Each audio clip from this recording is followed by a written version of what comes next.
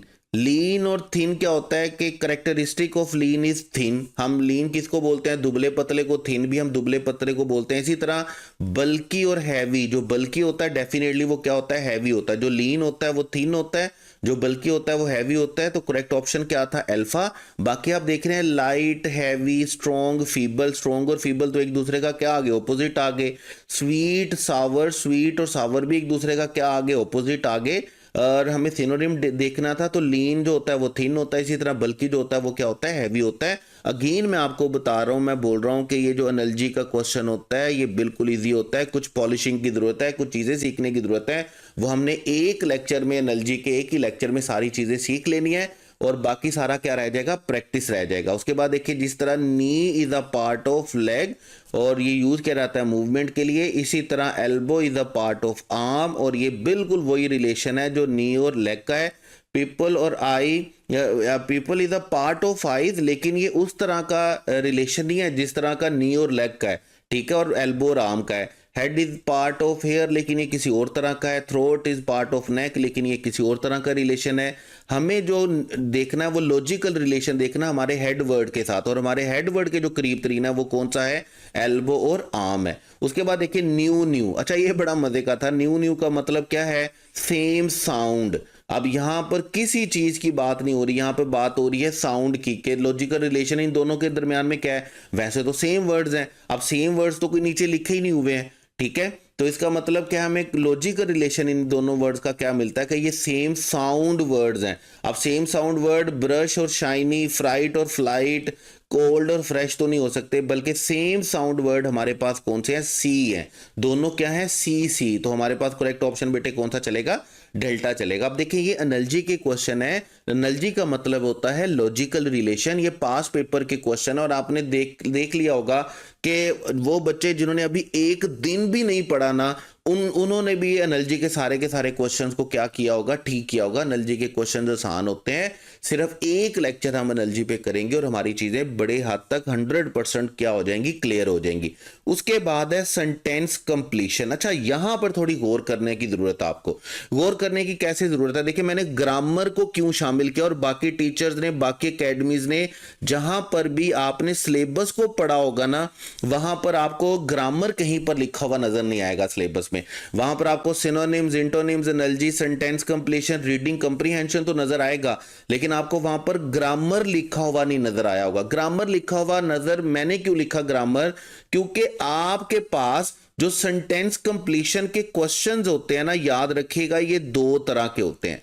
दो तरह के क्या होते हैं, एक ये लॉजिक या वोकैब बेस्ड होते हैं, और दूसरे हमारे पास क्या होते हैं, दूसरे हमारे पास बेटे ग्रामर बेस्ड होते हैं। जैसे ये आपके पास क्वेश्चन जो लिखे हुए हैं, ये सारे के सारे क्वेश्चन आपके पास 2024 के पेपर के हैं। अब 2024 के पेपर में आप देखते जाइएगा कि कौन ग्रामर के क्वेश्चन कैसे आ रहे हैं, किस डिफिकल्टी लेवल के आ रहे हैं और किस पोर्शन में से आ रहे हैं। जैसे देखिएगा, they said that they dash there admission. जब सेंटेंस का फर्स्ट पार्ट पास में होता है तो second must be in past. और अब अगर हम ऑप्शन देखेंगे तो हैड के साथ सबमिट नहीं आ सकता, थर्ड फॉर्म आनी चाहिए। सबमिट प्रेजेंट होता है, बीटा ऑप्शन नहीं आ सकता। विल सबमिट फ्यूचर के लिए होता है, लेकिन हमें यहां पर विल और शुड, अगर विल शैल लिखना है तो उसको हमें वुड या शुड के साथ रिप्लेस करना होगा। तो हमारा करेक्ट ऑप्शन क्या होगा, डेल्टा। अब देखें ये किस में से आ रहा है, ये हमें आ रहा है जी वर्ब में से, ठीक है। और वर्ब में से किस में से आ गया, टेंसेस में से आ गया, जिसे आप क्या बोल सकते हैं, सीक्वेंस ऑफ टेंसेस या कॉम्बिनेशन या पैरेलल स्ट्रक्चर बोल सकते हैं। अब उसके बाद देखिएगा, सम स्टूडेंट शोर better results dash they had worked really hard. बहुत सारे बच्चों ने क्या किया है, अच्छे रिजल्ट शो किए हैं क्योंकि उन्होंने क्या किया था, बड़ी मेहनत की थी। तो करेक्ट ऑप्शन जो हमें यहां पर चाहिए वो हमारे पास क्या होगा, हमारे पास करेक्ट ऑप्शन बेटे क्या चलेगा, बिकॉज। ठीक है, हमें यहां पर जो कंजंक्शन यूज करना है वो क्या यूज करना है, बिकॉज, क्योंकि हम यहां पर रिजल्ट बता रहे हैं, कॉन्सिक्वेंस बता रहे हैं।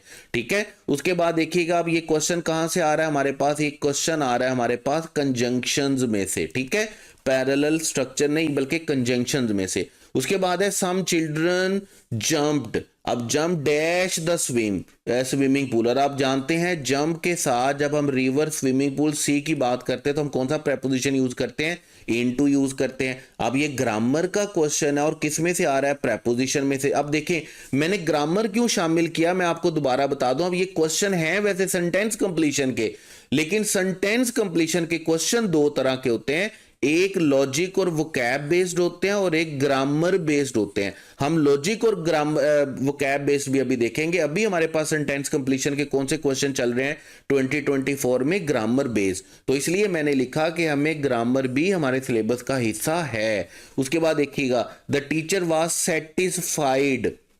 सेटिस्फाइड के साथ हम कौन सा प्रेपोजिशन यूज करते हैं, satisfied with her students performance. Correct option आपके पास बेटे कौन सा है, डेल्टा है। और अगेन हमारे पास क्वेश्चन है किस में से, प्रेपोजिशन में से।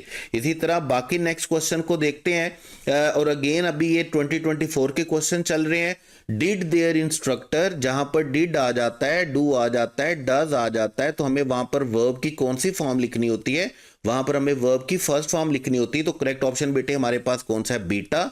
अगेन हमें क्वेश्चन आ गया है किस में से, वर्ब में से। उसके बाद चलेंगे जी, they would have escaped the accident if, अब इफ आ गया तो कंडीशनल सेंटेंस है, वुड हैव थर्ड फॉर्म लिखा हुआ है, तो इसका मतलब इफ के साथ क्या आना चाहिए, पास्ट परफेक्ट आना चाहिए।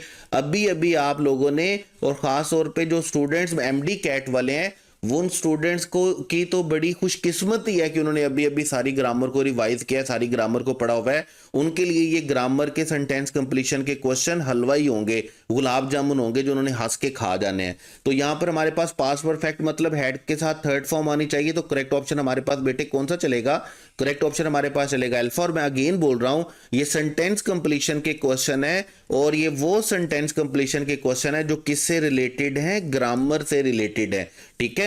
उसके बाद she will address the audience, जब एक फ्यूचर होता है एज सुन एज के साथ, तो दूसरा कौन सा होना चाहिए, प्रेजेंट, तो शी के साथ हमारे पास करेक्ट ऑप्शन बेटे कौन सा चलेगा, अराइव्स, ठीक है। उसके साथ नाइदर देयर वॉचमैन, नाइदर के साथ हमारा जो पेयर बनता है वो किसके साथ बनता है, नोर के साथ। आपके पास अगेन क्वेश्चन आ गया किस में से, कंजंक्शंस में से। अब ये देखें, ये जो क्वेश्चन है और इससे पहले स्लाइड के ऊपर जो क्वेश्चंस आपने देखे, ये 2024 के क्वेश्चंस हैं सेंटेंस कंप्लीशन के, और ये सारे के सारे ग्रामर रिलेटेड हैं।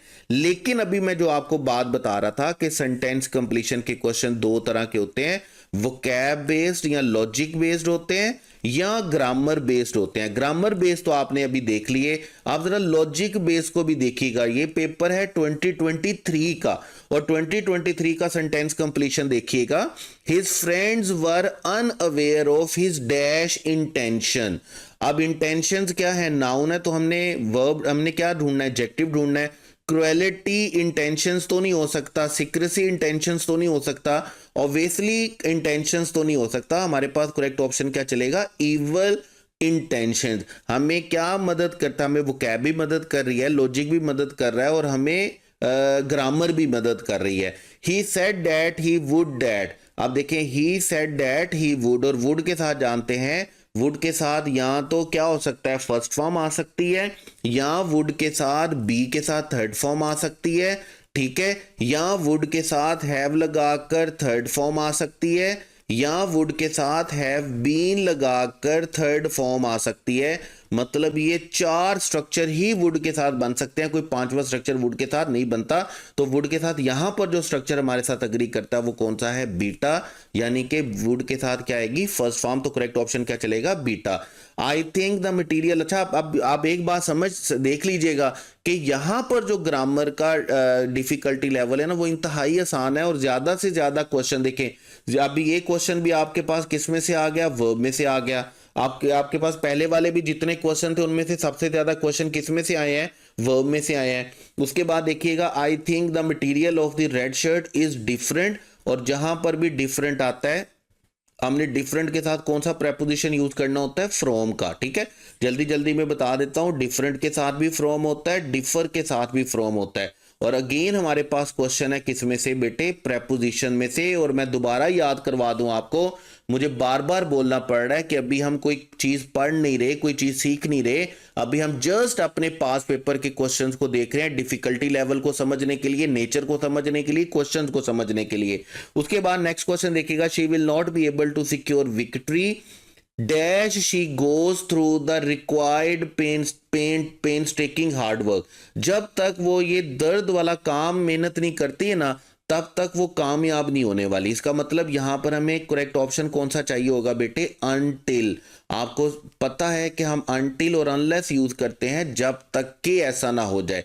तो करेक्ट ऑप्शन हमारे पास बेटे कौन सा चलेगा, बीटा। उसके बाद देखिएगा, सेंटेंस कंप्लीशन के मजीद क्वेश्चन है हमारे पास, he was dash the moon, ये इडियोमेटिक एक्सप्रेशन होता है ओवर द मून, यानी कि अगेन हमारे पास क्वेश्चन है प्रेपोजिशन में से।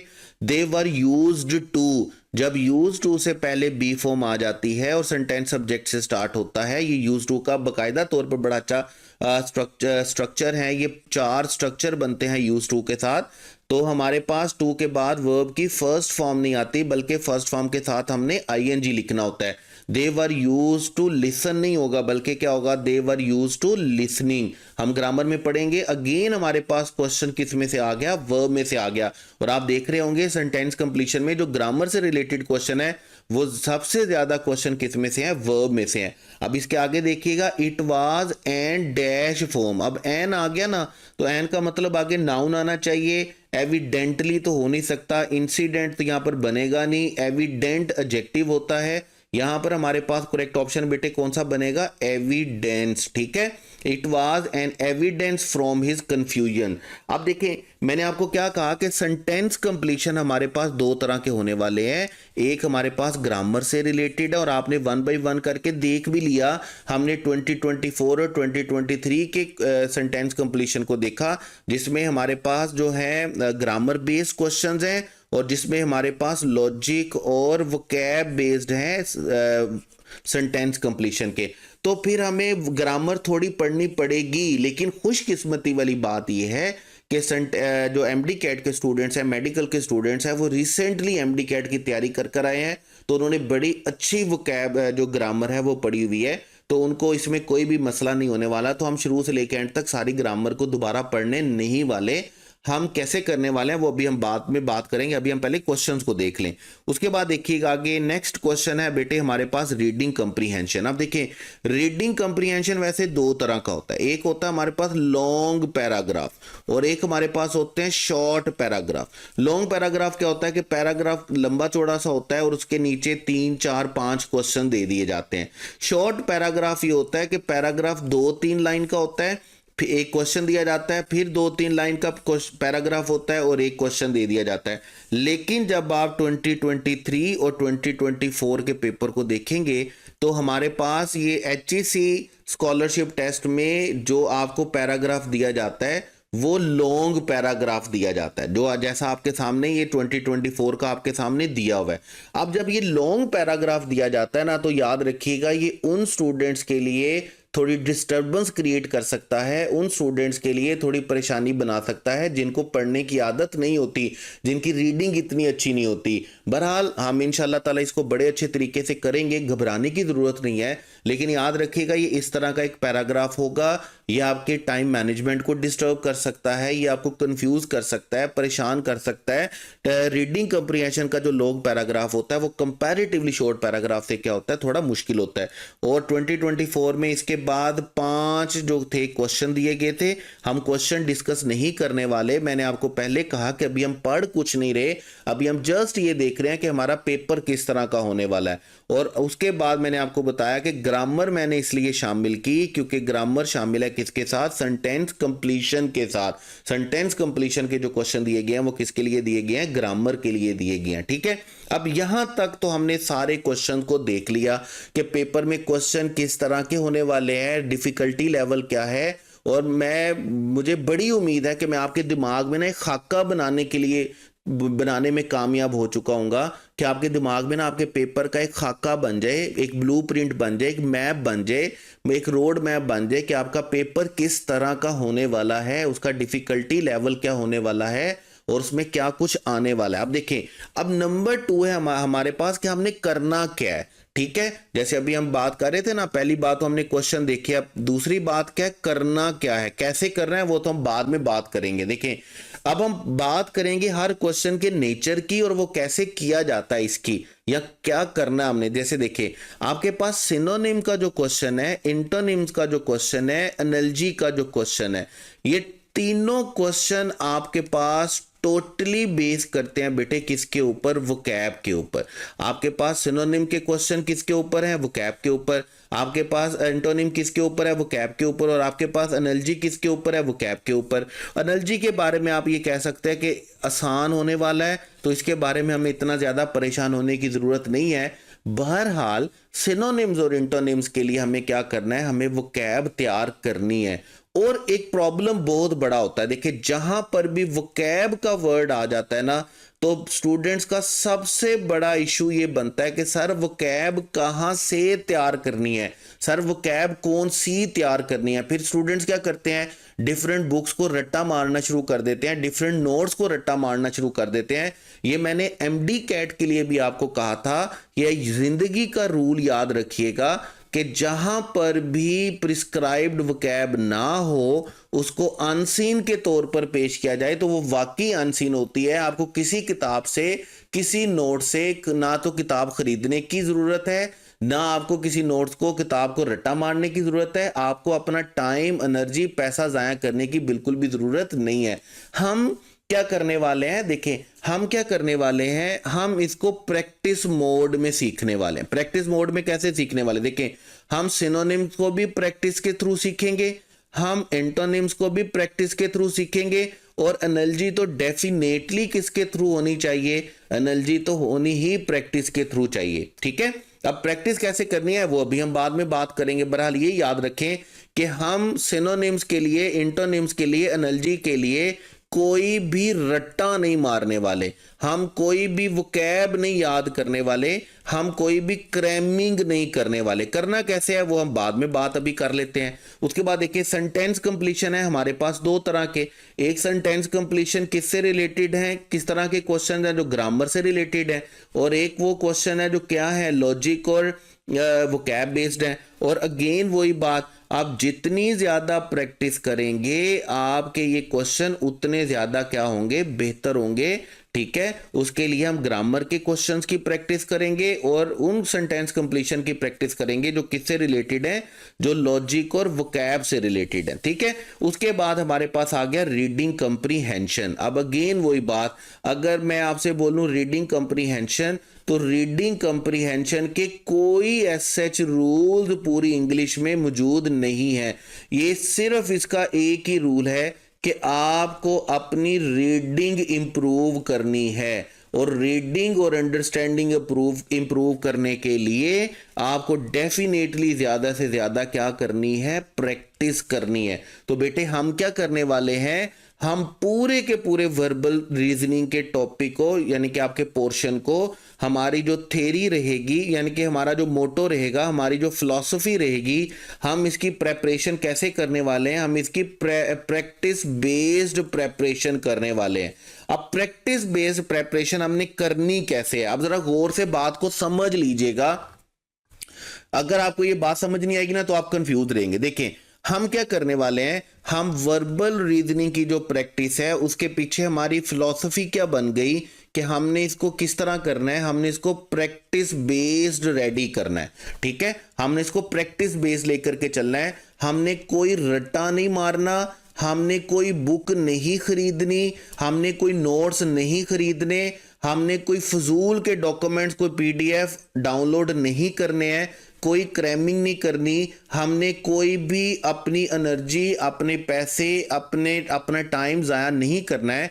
हम चल रहे हैं प्रैक्टिस बेस्ड प्रेपरेशन पे। अब प्रैक्टिस बेस्ड प्रेपरेशन क्या है, प्रैक्टिस बेस्ड प्रेपरेशन ये है, देखें हम इनको करेंगे मॉक टेस्ट के जरिए से। हम इंशाल्लाह ताला 20 टेस्ट जो हैं वो आपके कंडक्ट करवाएंगे। मैं आपको 20 टेस्ट जो है वो प्रैक्टिस के लिए दूंगा। ठीक है, अब 20 टेस्ट आपको दूंगा कैसे, देखें आपने करना क्या है, आपने मेरा व्हाट्सएप चैनल जो है, मेरा जो व्हाट्सएप चैनल है मैंने आज ही बनाया है। मैं सोचता रह गया कि मैं बच्चों को टेस्ट दूंगा कैसे, मैं बच्चों तक टेस्ट पहुंचाऊंगा कैसे, मैं पीडीएफ देना मैं कैसे दूंगा। तो फिर मुझे अचानक आइडिया आया कि क्यों ना मैं अपना व्हाट्सएप चैनल बनाऊं और व्हाट्सएप चैनल के थ्रू आपके साथ क्या करूं, जो जितनी भी कॉरेस्पॉन्डेंस है वो आपके साथ हो जाएगी। अभी हमने क्या करना है, हमने 20 टेस्ट कंडक्ट करवाने। अब 20 टेस्ट में हमारे पास क्या होने वाला, देखें नंबर 1 इसमें एक रीडिंग कंप्रीहेंशन का पैराग्राफ होगा। इसका मतलब ये है कि अगर आप 20 के 20 टेस्ट जो हैं वो प्रैक्टिस करते हैं, उनकी डिस्कशन लेते हैं, तो आपके कितने पैराग्राफ की डिस्कशन हो जाएगी, प्रैक्टिस हो जाएगी, 20 पैराग्राफ की। It will be more than enough. ये बहुत ज्यादा मुश्किल नहीं होता, जस्ट हमें अपने माइंड को, अपने ब्रेन को ट्रेन करना होता है थोड़ा रीडिंग के लिए। ठीक है, नंबर 2 इनमें सिनोनिम्स के क्वेश्चन होंगे 10। ठीक है, और इसमें एंटोनिम्स के क्वेश्चन होंगे 10। अब सिनोनिम्स के 10 क्वेश्चन और एंटोनिम के 10 क्वेश्चन का क्या मतलब है, देखें जब आपके पास 10 क्वेश्चन सिनोनिम्स के हैं तो हर सिनोनिम्स में आपके एक्चुअल में एक क्वेश्चन के 5 वर्ड्स होंगे। 5 वर्ड्स कैसे? एक हेड वर्ड होगा, 4 ऑप्शंस होंगी।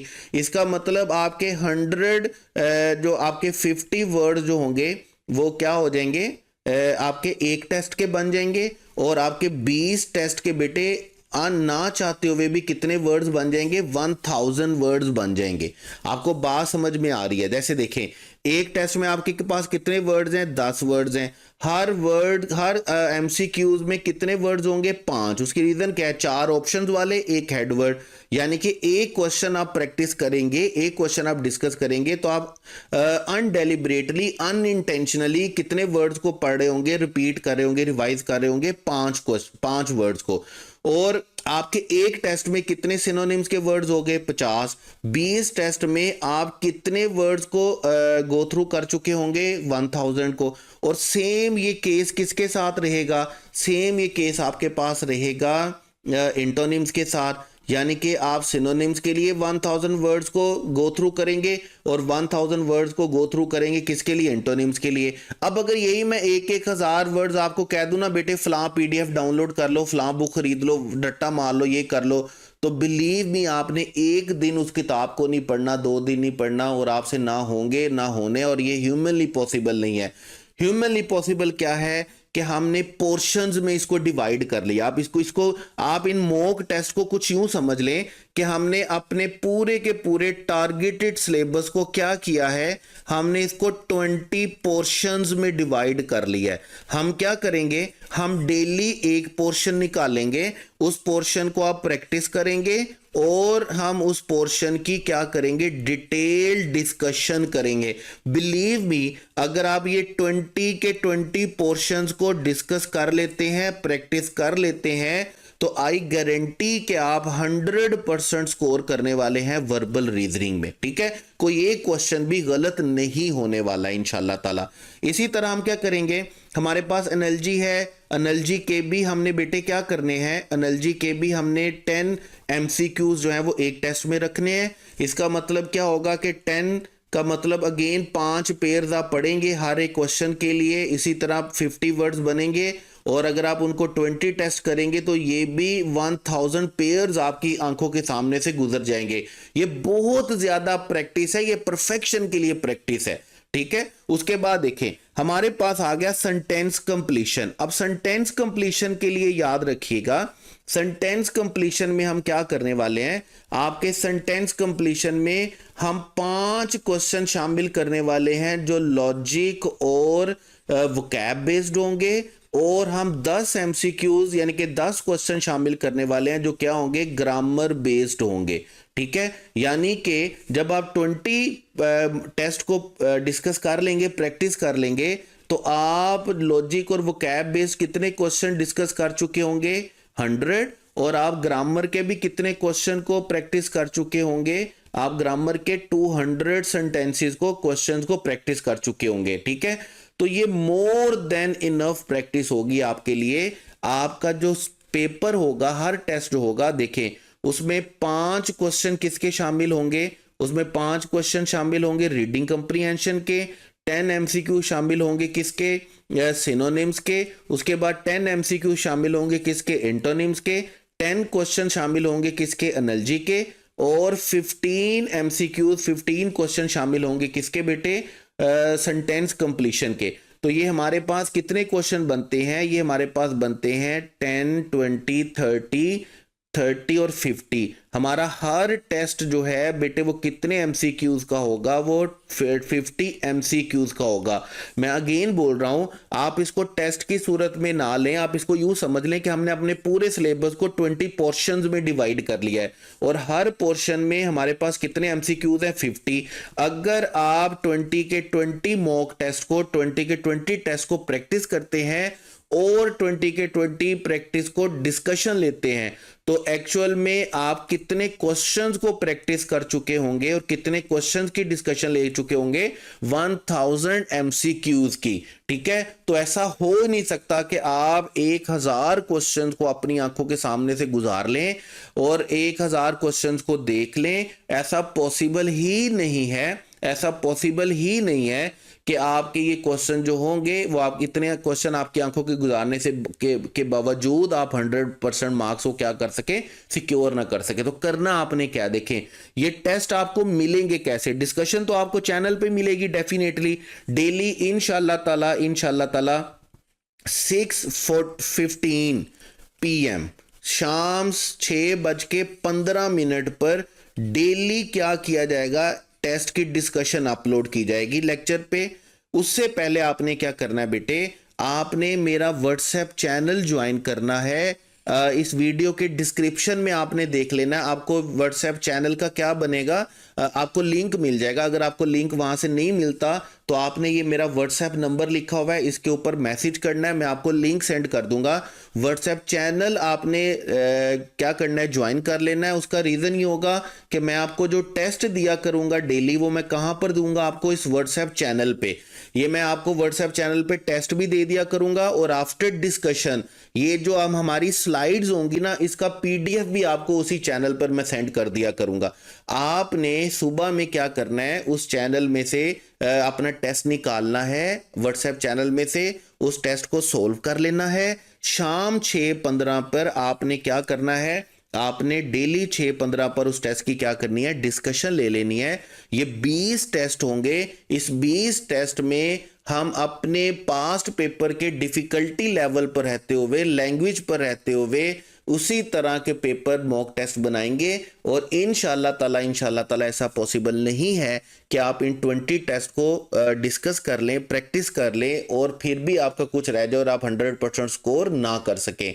तो मैं इंशाल्लाह ताला मैं आपको पूरी यकीन दहानी कराता हूँ, पूरी गारंटी करता हूँ कि तमाम बेटों और बेटियों के लिए मुझे जितनी भी मेहनत करनी पड़ेगी, मैं अपना पार्ट, अपना हिस्सा ज़रूर अदा करूँगा। इसमें, इस मेहनत में मैं ज़रूर अपना टाइम, अपनी एनर्जी इन्वेस्ट करूँगा।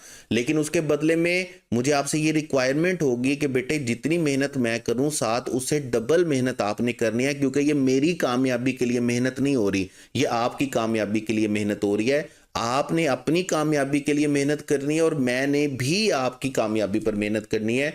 तो हम दोनों ने मिलकर आपकी कामयाबी पर मेहनत करनी है। इंशाल्लाह ताला हम 100% स्कोर जो है वो गेन करेंगे। तो ये था बेटे आज के लिए हमारा फर्स्ट लेक्चर इंट्रोडक्शन का। कल इंशाल्लाह ताला कल से यानी कि कल से आपको पहला लेक्चर आएगा, पहला टेस्ट आएगा, आप उसे प्रैक्टिस करेंगे और शाम 6:15 पर आपने उसकी क्या करनी है, डिस्कशन लेनी है। कोई प्रॉब्लम हो, कोई मसला मसाइल हो, कोई बात समझ में नहीं आई हो तो आपने पूछ लेनी है। Wish you all the best, दुआओं में याद रखिएगा। अल्लाह हाफिज।